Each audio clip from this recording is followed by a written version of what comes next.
নমস্কাৰ জ্ঞান বিকাশ ইউটিউব চেনেলৰ আন এটা ভিডিঅলৈ আপোনালোক সকলোকে স্বাগতম জনাইছো।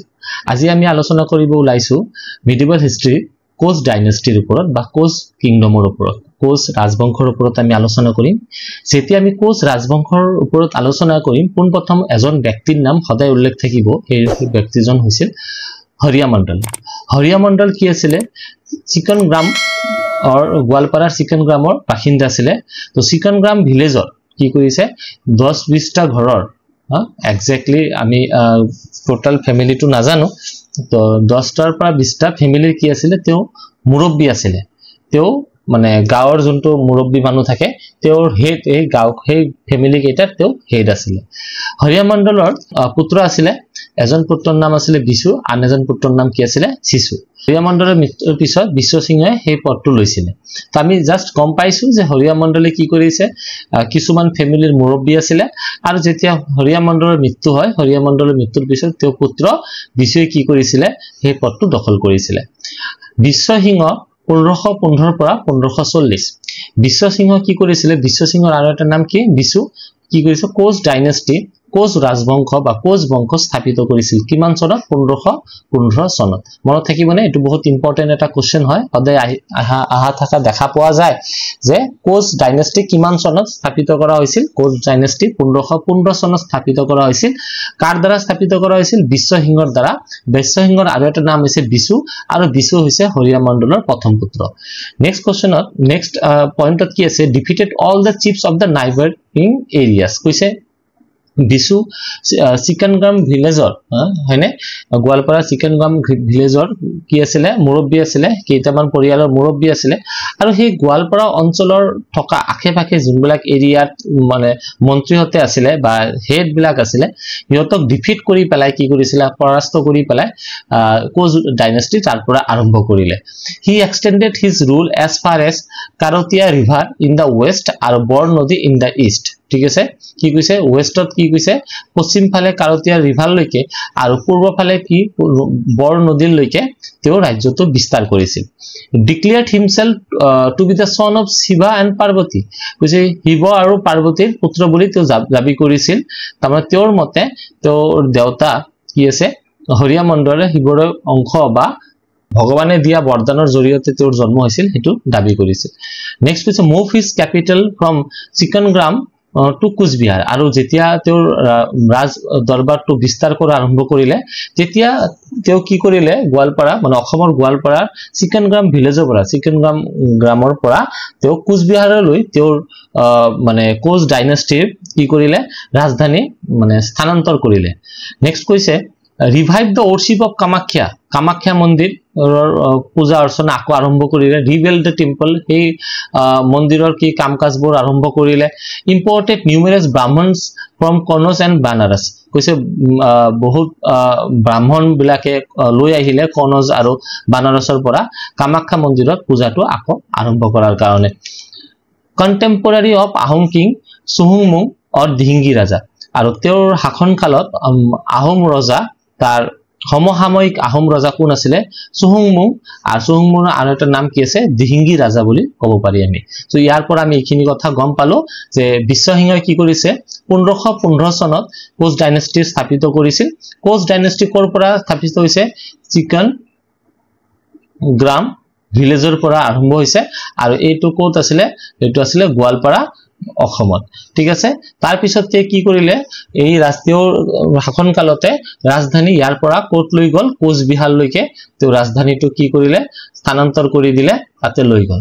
তেওঁ পশ্চিমত কাৰতিয়া ৰিভাৰ আৰু পূৰ্ব ফালে বৰ নদীলৈকে এৰিয়াটো বিস্তাৰ কৰিলে। আৰু তেওঁৰ সময়কালতে কি হৈছে? কামাখ্যা মন্দিৰৰ পুনৰ পূজা অৰ্চনা আৰম্ভ হ'ল। কামাখ্যা মন্দিৰ ৰিবিল্ড কৰিলে আৰু ব্ৰাহ্মণ বিলাক লৈ আহিলে কনৌজ আৰু বেনাৰসৰ পৰা। এই কোশ্চেনটো যে আছে, এই পইণ্টটো খুবেই ইম্পৰ্টেন্ট। আৰু তেওঁৰ শাসন কালত বা তেওঁৰ সময়ত আহোম ৰজা কোন সমসাময়িক ৰজা আছিলে?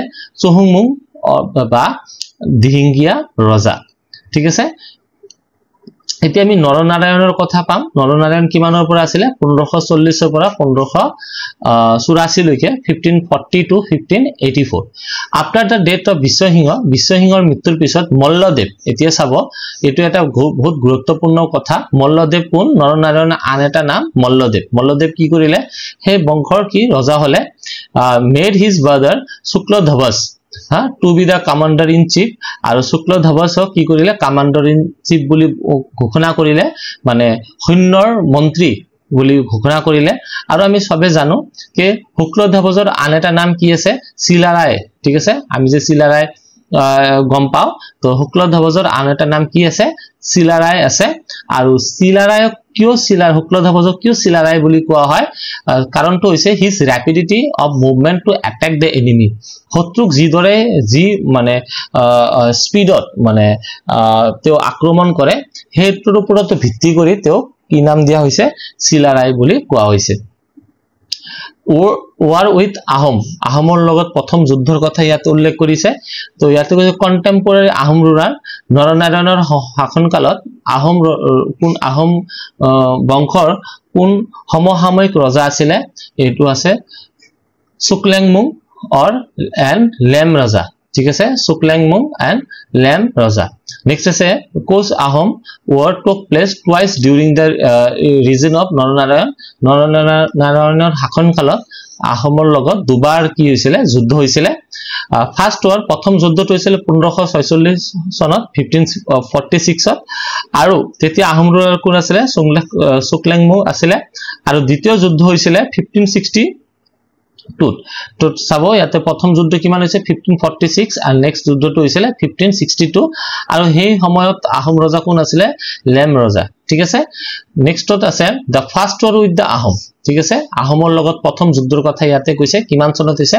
1546 আৰু আমি ইতিমধ্যে গম পাইছো আহোমৰ লগত কেইবাৰ যুদ্ধ হল আহোমৰ লগত দুবাৰ যুদ্ধ হৈছে এবাৰ হৈছে 1546 আৰু এবাৰ হৈছে 1562 দুটা সময়ত আমাৰ কোচ ডাইনেষ্টি ৰজা সেমে আছিল নৰনাৰায়ণে আছিল নৰনাৰায়ণৰ আন এটা নাম হৈছে মল্লদেৱে আছিল কিন্তু আহোমৰ ৰজা চেঞ্জ হৈছিল প্ৰথম কৈছে Naranarayan soon came into conflict with the ahom cause of which is uncertain নৰনাৰায়ণে কি কৰিছিল আহোমৰ লগত যোনটো তৰ্ক বিতৰ্ক বা যুদ্ধত লিপ্ত হৈছিল তাৰ প্ৰপাৰ যোনটো কাৰণ হে প্ৰপাৰ কাৰণটো এতিয়াও সুনিশ্চিত হোৱা নাই আনসাৰ্টেন হৈ আছে Again, another war took place near Kaliabor and Sala, but the Ahoms were defeated with great loss. Kintu Ahomok ki korisile porasto korisile.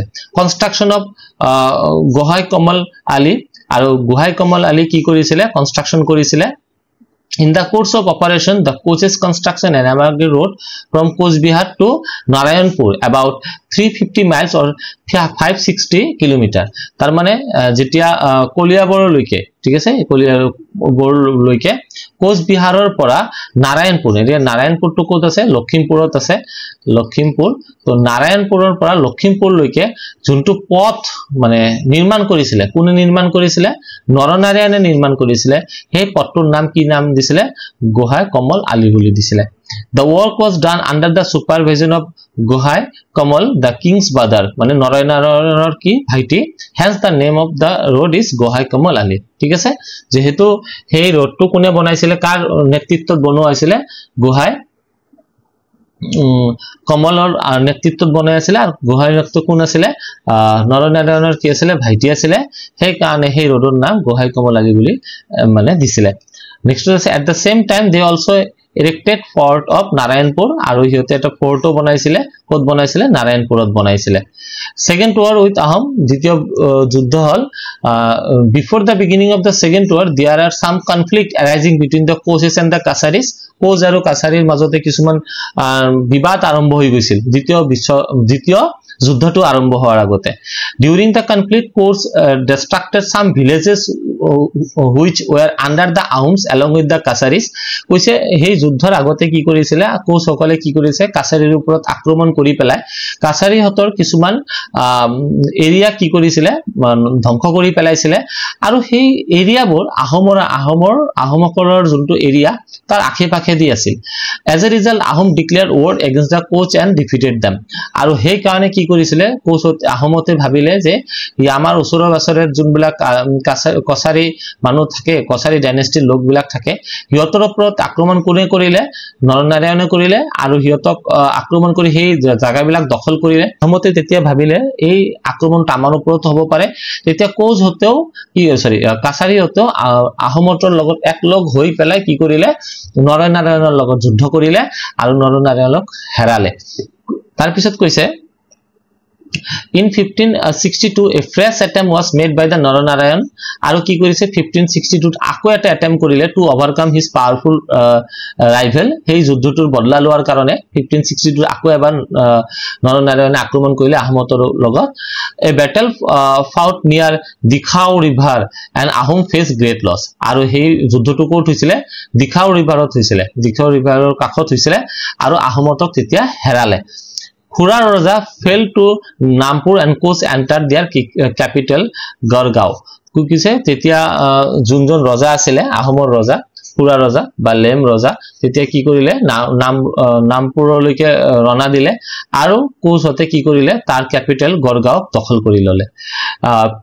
Peace was concluded aru hiyotor major juntu mane peace mane juntu mane contract hol hetu kise Ahom acknowledged coast son of the chief nobles sent to hostage to coach tar pisot koise an indemnity of 60 elephants 60 pieces of cloth and a quantity of gold and silver coach hote ki korile Ahomoto kerile kintu tar poribortot ki kisuman dabi jonale jeneke 60 ta hathi 60 pieces of cloth kapor bisarile horn bisarile silver bisarile ebilak ki eta peace dujoner majot etur eta buja buji hol next war with Pasha of Gaur. So yate koise the war with Gaur was initiated by Naranarayan. Ako Gaur bongkhor logoto ki korile akromon korile at the same time Suliaman Karami was the ruler of Bengal. So he homoyat Bengalor raja kun asile Suliaman Karami tetia hakok asile.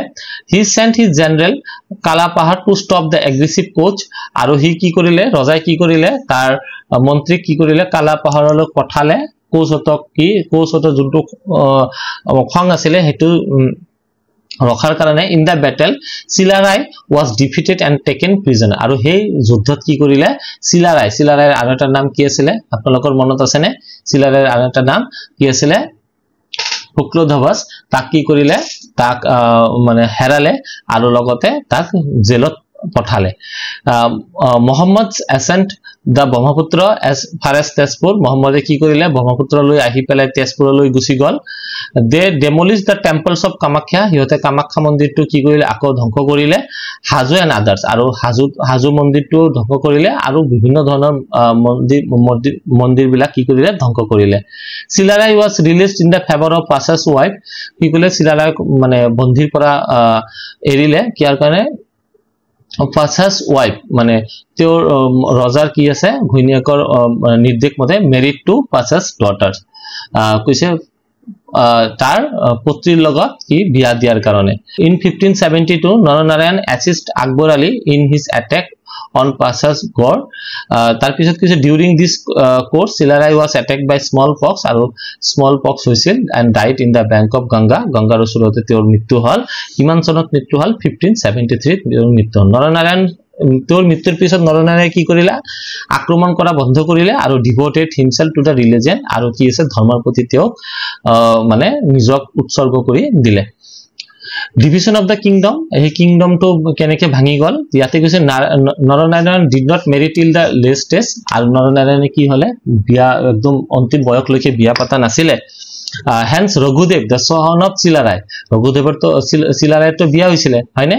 to Silaraier jun lora asile Raghudev ki korile nijok hei Koch kingdomor ki Koch rajbongshor raja boli nijok dabi korile but later Naranarayan married kintu tar ki mane পিছৰ গৈ পেলাই নৰনাৰায়ণে বিয়া পাতিছিলে আৰু তাৰ এজন লৰাও হল সেই কাৰণে হি started revolting নৰনাৰায়ণ আৰু তাৰ নৰনাৰায়ণৰ লৰা হোৱাৰ লগে লগে তাৰ ভিতৰত ভয় সোমাই গল কাৰ ভিতৰত ৰঘুদেৱৰ ভিতৰত ভয় সোমাই গল at last rather go to war with his nephew Naranarayan divided his kingdom আৰু সেই কাৰণে কি কৰিছিল নৰনাৰায়ণে কি কৰিলে ভাবিলে যে নিজৰ ভাতিজাৰ লগত কি আৰু কাজিয়া কৰিম কাৰণ ভাতিজা হয় না নহয় আমি কি জানো যে হৰিয়া মণ্ডলৰ দুজন লৰা আছিল এজন কি আছিল বিশু আৰু শিশু আৰু বিশ্ব সিংহৰ দুটা লৰা আছিল নৰনাৰায়ণ আৰু ইয়াতে আছিল চিলাৰায় তো চিলাৰায়ৰ পুত্ৰ হল চিলাৰায়ৰ পুত্ৰ কোন ৰঘুদেৱৰ লগত কাজিয়া কৰিব কোনে বিচাৰিছিল নৰনাৰায়ণে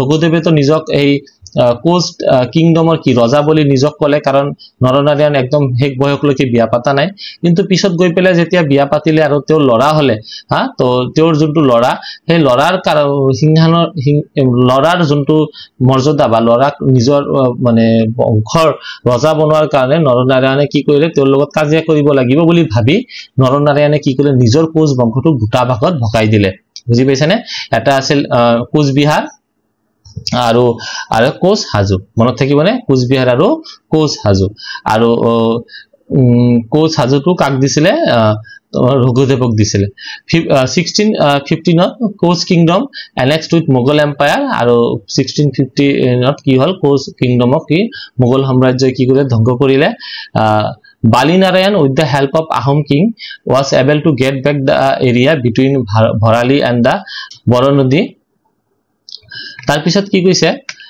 cultural and religious part of কি আছে Koch kingdom flourished with the cultural Biswa Singha was great patron of Hinduism Biswa Singha কি আছিল হিন্দুজমৰ এজন মানে ভক্ত আছিল proclaimed himself as a son of Shiva and Parvati আৰু নিজক শিৱ আৰু পাৰ্বতীৰ পুত্ৰ বুলি দাবী কৰিছিল বিশ্ব সিংহ ৰিভাইভড worship of Kamakhya বিশ্ব সিংহই কামাখ্যা মন্দিৰৰ পূজা অৰ্চনা আৰম্ভ কৰিলে লগতে কামাখ্যা মন্দিৰ পুনৰ নিৰ্মাণ কৰিছিল নৰনাৰায়ণ কি আছিল greatly encouraged religious he rebuilt the temple of Kamakhya with bricks নৰনাৰায়ণে কি কৰিলে আকৌ ইটা দি মন্দিৰটো বনালে কিমান চনত 1565 চনত during the Naranayan's reign tantric Hinduism Shaktism was predominant তাৰ পিছত কি কৈছে during his reign when the Kamakhya was reopened the occasion was celebrated by immolation about 160 men lastত কৈছে again he was also patron of new Vaishnav movement started by the Shankardev যেতিয়া নৰনাৰায়ণ তেওঁৰ পৰা বহুত উৎপীড়ন হল lastত কৈছে his court was abounded with the soul scholar of variety branches of learning apart from Shankardev and Madhavdev other court poets Naranayan was Ram Saraswati Ananta Kandali Purushottam Vidyabhagis and Bakul Kache তো আশা কৰো ভিডিওটো আপোনালোকৰ ভাল লাগিছে যদি ভিডিওটো ভাল লাগে ভিডিওটো লাইক কৰিব শেয়াৰ কৰিব আৰু চেনেলটো সাবস্ক্ৰাইব কৰি দিবলৈ নাপাহৰিব থ্যাংক ইউ ধন্যবাদ